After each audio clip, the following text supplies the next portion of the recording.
This is Coffee with God, and I am Father Jose. Let us begin this day with the Word of God and a short reflection. A reading from the book of Hebrews, chapter 11, verses 1 to 2, and 8 to 19. Passage taken from the Message version of the Bible. The fundamental fact of existence is that the trust in God.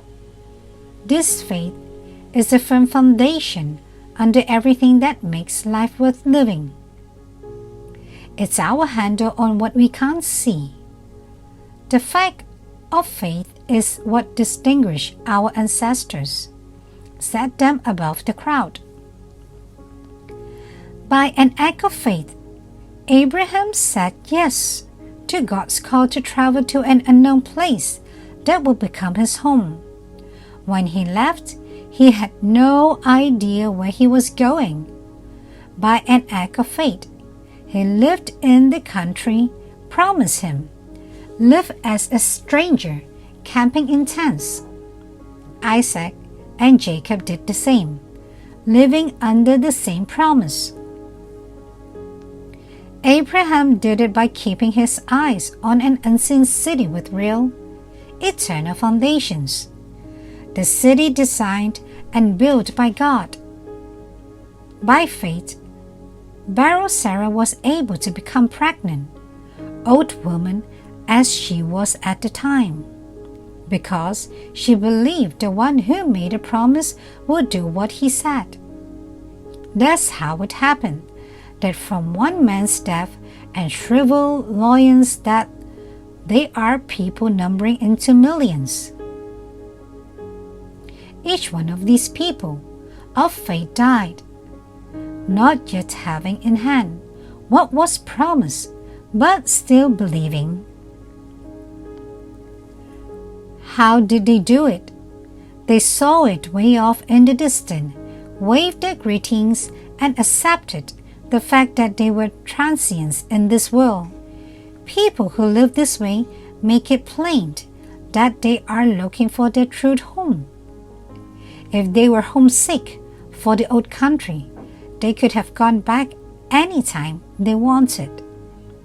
But they were after a far better country than that. Heaven country. You can see how God is so proud of them and has a city waiting for them. By faith, Abraham, at that time of testing, offered Isaac back to God, acting in faith. He was as ready to return the promised son, his only son, as he had been to receive him.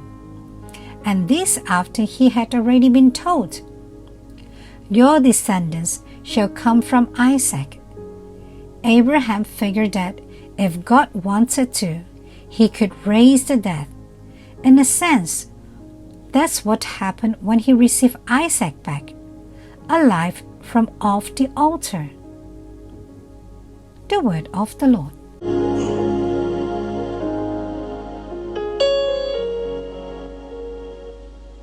Reflections on the letter to the Hebrews, chapter 11, verses 1 to 2 and 8 to 19.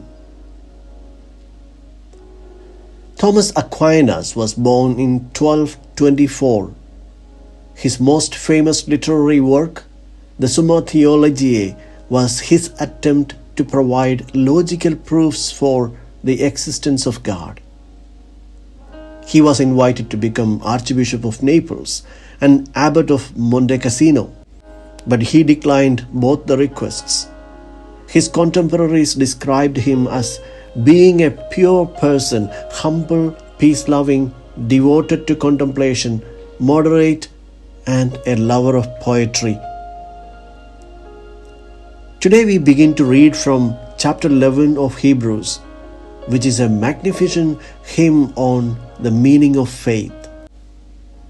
The author of Hebrews gives the most extensive description of faith provided in the New Testament, though his interest does not lie in a technical theological definition. In view of the needs of his audience, he describes what is the meaning of authentic faith. Faith is the assurance of what we hope for and being certain of what we cannot see. Faith is less about theology than it is about how we actually live and act. Belief in the source of our behavior and vice versa. Our behaviors tell us what we really believe. Abraham's faith, according to the passage offered to us today, is his obedience. His movement out of security into a long journey to a place he did not know. His faith is the offering of his son unto death because he believed that God asked that of him. Abraham had fallen in love with God to the extent of doing everything what his beloved God asked of him. It was this experience of a loving God that made it possible for him to say, "This will work. I am not being led falsely." We often talk about being in a love relationship with God and to place our trust in Him.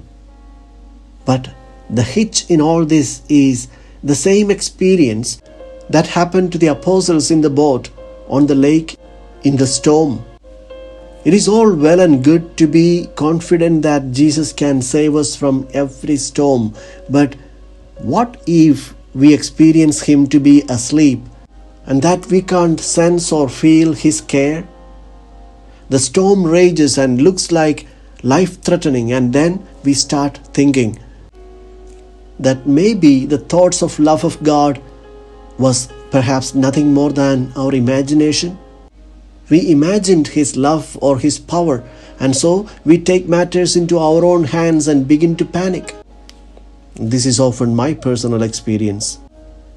God will raise up even from the dead if we believe.